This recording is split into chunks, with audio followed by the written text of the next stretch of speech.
All right, here we are. Welcome to the CAC, the Child Advocacy Center, right here in Siem Reap in Cambodia. We are so pumped that you've decided to jump in and take a tour with us through this center. And there's so many great things to show you. So I'm really excited about this. My name is Phil, and I'm here with Kristen, who is our country manager here in Cambodia. Hi, everyone. It's so cool. We're really excited to show you this center together, and we're going to be guiding you through each and every single room and just try to describe what's the importance of each of it and unpack what is a child advocacy center.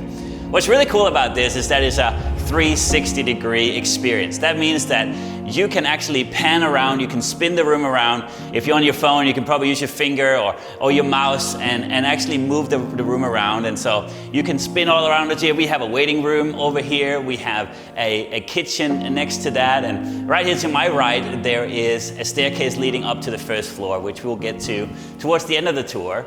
But we're gonna now take our first step into what we call the investigative wing of the center. And that consists of our interview room and our investigation room. And I think we're going to start in the interview room. So, yeah, let's Kristen, do it. why don't we check that out and you guys can follow us in here. Thank you, Phil. All right, so we are in the interview room. Yeah. Yeah. Tell me about it. So this will be our child-friendly interview room where children who are victims and witnesses to criminal cases, child exploitation, human trafficking, and abuse will actually come to our Child Advocacy Center and be interviewed right here in this room. Yeah, wow. Yeah. So who is actually doing the interviewing in here? Like, who is speaking with the children? So our social workers are actually trained from the National Child Advocacy Center in the USA, and they will be the ones conducting the interview. It'll just be one-on-one with a trained interviewer and the child. Yeah, and then we're actually recording these interviews that are taking place in here. And why is that? So the interviews will be recorded to prevent the child from being interviewed over and over again. A lot of times that we have seen cases that have been just thrown out of court because the child has had to do the interview 20 times and they're exhausted, or the story changes. And so we want the interview conducted once by a professional, and we'll record the interview. We'll be able to package it up and use it in court and even send it overseas for criminal cases that involve foreigners. Yeah, that's amazing. And I just love the feel of this room. Like it feels homey. Yeah. Tell me about that.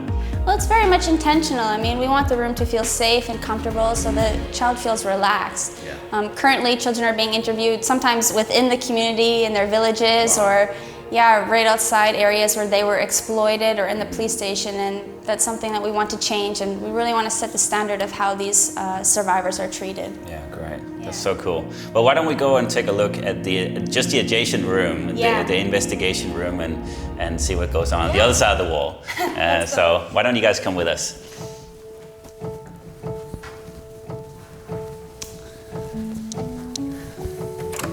Thank you. All right, so this is our investigation room, Yes. which is literally just adjacent to the interview room that we were just in.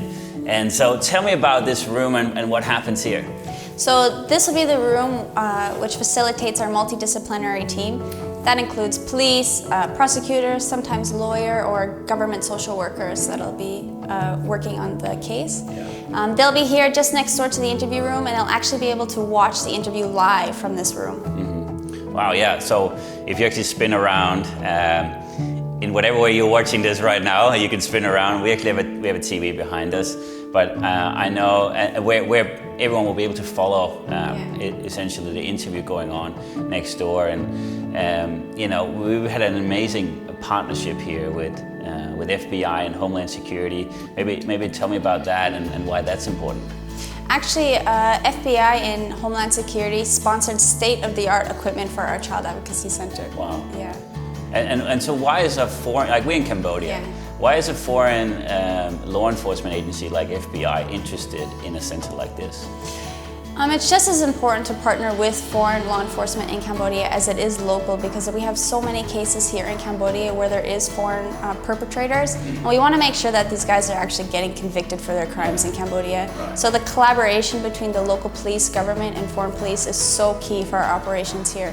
And that's why it's so important, hey, to ensure that all this information, these interviews are actually conducted in the right way, that they're guided by this multidisciplinary team that you're describing, because all this information is admissible to court.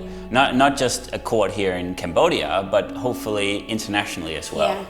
I did mention that also in the interview room, that the whole purpose of recording the interview with such high-tech quality equipment is so that the interview can then be used in court and sent internationally. So having these key members and part of this meeting and be able to watch that interview live is so key. And I think just what I love about all of this is that while there might be all these things kind of going on in the background, you know, this child is feeling safe, is not having to be confronted by all these officers and agents and whatever else you have in here in uniform or whatnot, but they can be feeling safe in that interview environment, and really just be working with the social worker who's trained in conducting these interviews.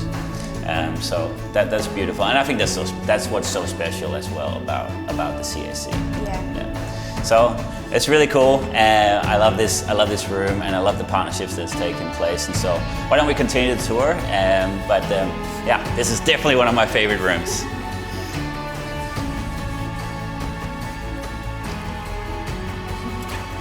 There you go. Thank you. All right, so we are gonna walk up to the first floor, and I love this staircase and this Cambodian art. It's so cool. Isn't it beautiful? Yeah, it's a really nice touch to the center. Yeah, I love it. Oh wow, look at this. So Phil, this is our play therapy room. Oh, that's so cool. So what goes on in here? Well, a couple different things. We want this room very fun for children to engage, be able to paint, play with toys, different activities. I love this room. This is gonna be my favorite room. I love this. This is so great. Over here, you can pan around the room, of course, and you can see we have a place where you can paint, you can draw. We got, look at this. We got brand new Play-Doh.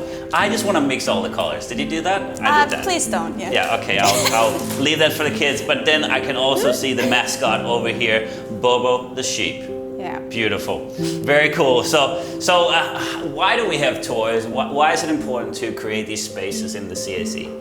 Well, in addition of just creating a child-friendly space for children to just come and be children, we also want to be able to provide our programs in this room. So we have programs such as our Brave Hearts, Strong Minds program, A21 resilience building program for minors who are survivors of human trafficking. Yeah, that's beautiful. And I know, like, we have written that curriculum with our psychologist and our aftercare manager, so that's really, really cool. But there's also some really cool other things. So I see behind you over here, we have some cool books, and I'm gonna show. This one is about a parrot, and so here it is. Who can help the little birdie? And so these books, they're not just fun children's books in general. They're kind of special, hey? Yeah. They're books where children can relate to what's going on with some of the characters from the book. So this is actually a child therapy book to help them understand their emotions and different feelings. So we've been very intentional on how we've placed the objects in this room. Yeah, so we have these in multiple languages, and children can really relate to these characters, whether it's this bird here, or we have a dog, we have an elephant, we have all kinds of really cool stories. So that's so great. I love this room, and I can just see this is just such a beautiful place of restoration for children as well. So really cool. Well, we're going to continue the tour, so let's do that. All right. Let's check out the aftercare room. Yeah, great. Let's do that.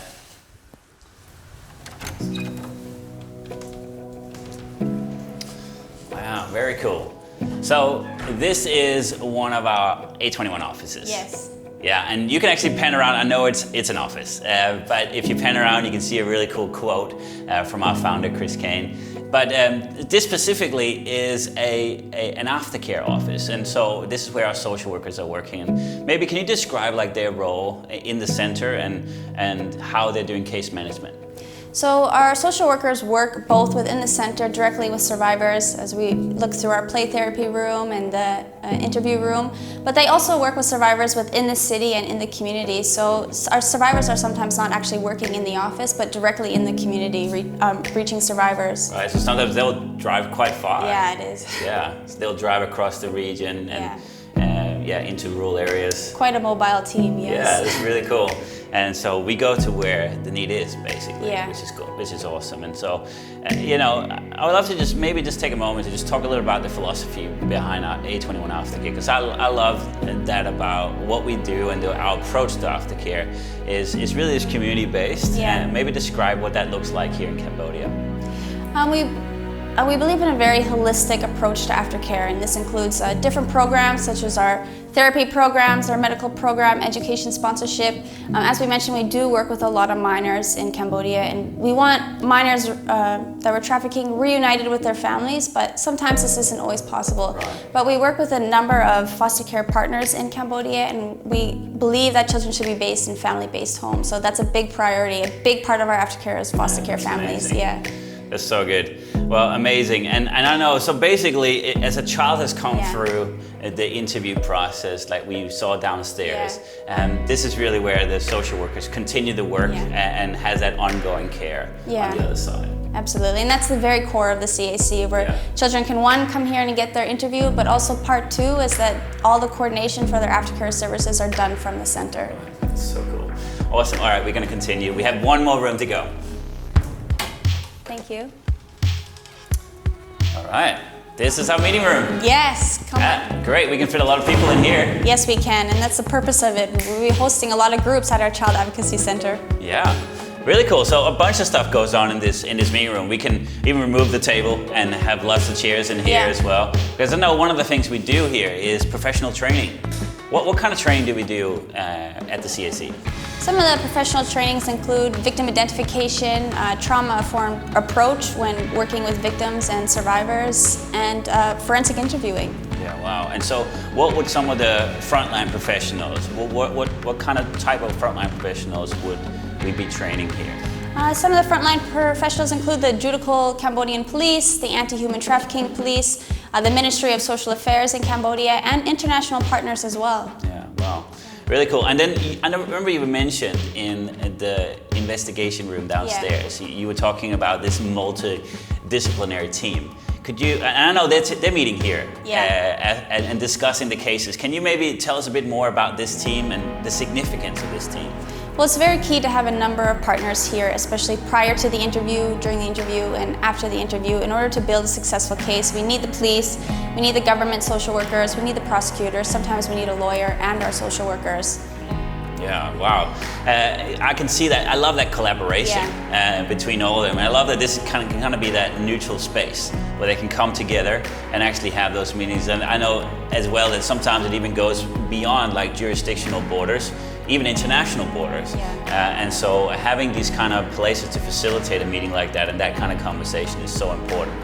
To build those cases and making sure that they will actually stand up in court. And of course we'll do general presentations here. And what I love about the CAC, I remember I walked through the one in Thailand as well, and there you can see all these plaques on the shelves from different law enforcement from around the world. I'm from Denmark, and there was a plaque from Danish police. I was like so blown away, and you have from all kinds of European police and the United States and Australia. Can you just tell me a little bit about like what is that partnership? Why does a foreign police law enforcement agency, why do they want to partner with the CAC?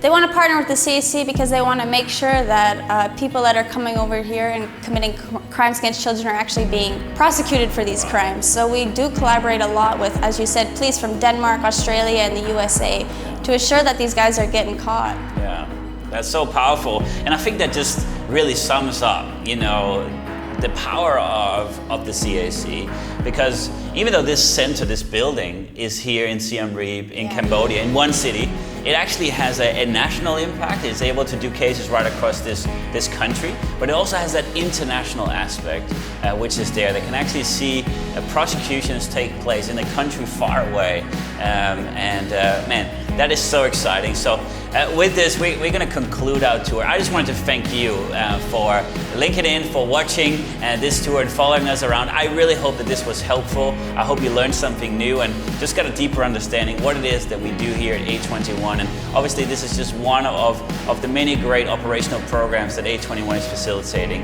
And really, I want to thank you as well as a supporter of this. You know, your support to A21 makes all of this possible, and we really simply could not do what we do if it was not for people like you. So thank you so much for being part of this tour. Thank you, Kristen, and thank you for your ongoing support in what's so important to take place here in Cambodia. Thanks, guys.